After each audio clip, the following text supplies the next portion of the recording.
Yo me pongo a mirar el presupuesto general de la nación y lo que encuentro es que pareciera que nos están hablando de un país que no existe, porque en campaña el presidente Duque prometió que un futuro para todos, que un país con más equidad, con más legalidad, pero yo encuentro que eso ha sido usual en términos de discurso, pero no de realidades.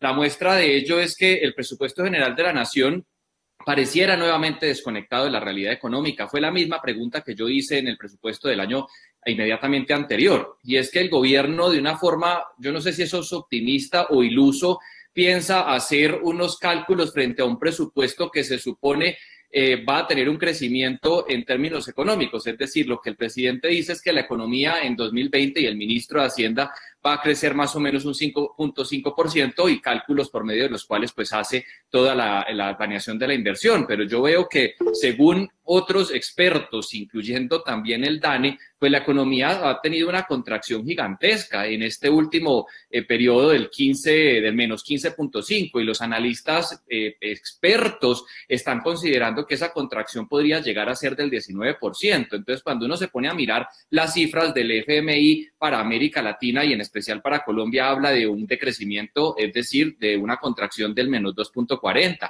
La CEPAL habla del menos 0.560.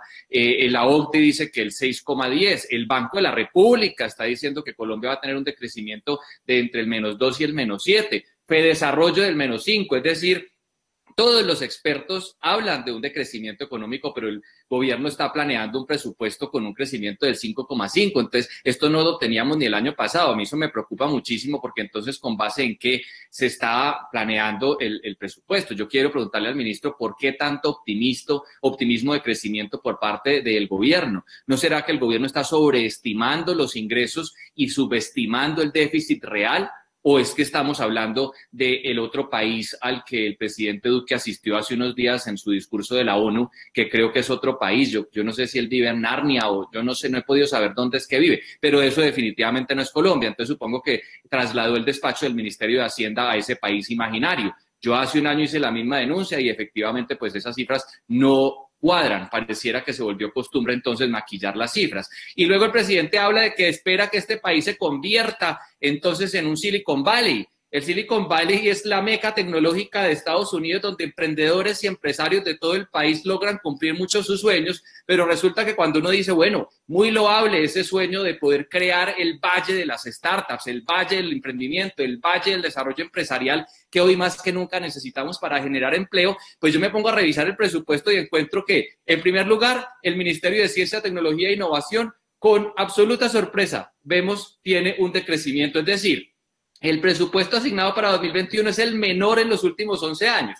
Hablo de lo que era en su momento Colciencias, que esto se convierta en ministerio pensando es que elevarle la capacidad y la calidad, pero veo que tiene un presupuesto que no se había visto en 11 años. A mí me parece que esto es gravísimo porque con ese recorte de casi el 20%, pues estamos mandando un mensaje en el sentido completamente contrario. Es la ciencia, la tecnología y la innovación la que nos va a permitir a nosotros generar innovaciones para que las empresas crezcan y puedan generar los empleos que nosotros estamos esperando. Y cuando uno se va y oye a la misión de sabios que este gobierno pues creó, ellos empiezan a decir, oiga, esto es muy grave, los países que más crecen económicamente hablando y más dinámicas son sus economías, invierten en ciencia, tecnología e innovación entre el 2 y el 5% del PIB en I+D+I. Y resulta que Colombia no llega al 0,24 y con este presupuesto sí que estamos lejos de llegar a la meta que teníamos del 1. Entonces no entiendo cómo vamos a buscar esa reactivación económica si nosotros estamos lejos precisamente de superar esas metas que tenemos. Entonces yo le pregunto, ministro, quitándole recursos al Ministerio de Ciencia, Tecnología e Innovación,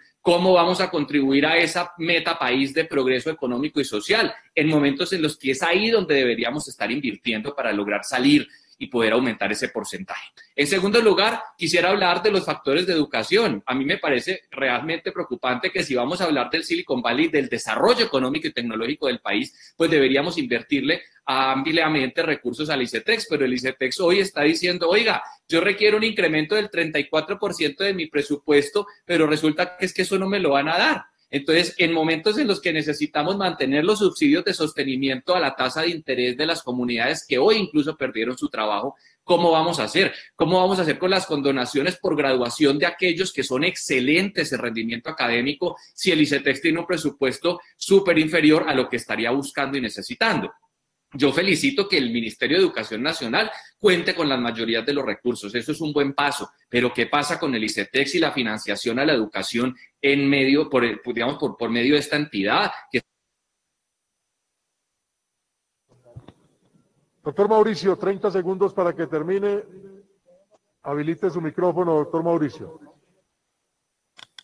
Representante Toro, habilite su micrófono, 30 segundos. Gracias, presidente, pero no había visto. Entonces, además de que le quitan presupuesto a educación, le quitan presupuesto, pero hablo del ICETEX, a ciencia, tecnología e innovación, entonces yo no entiendo cómo vamos a hacer. Y ni hablo del Ministerio de Comercio, Industria y Turismo y del presupuesto de Impulsa. Peor todavía, de los peores y más pobres. No llegan ni al 0,01% el de Impulsa. Entonces, no entiendo cuál reactivación económica vamos a dar si no le invertimos a las micro, pequeñas y medianas empresas, ni a la educación, ni a la innovación, ciencia y tecnología. Estamos graves. Quisiera que me digan por qué y cómo vamos a hacer. Gracias.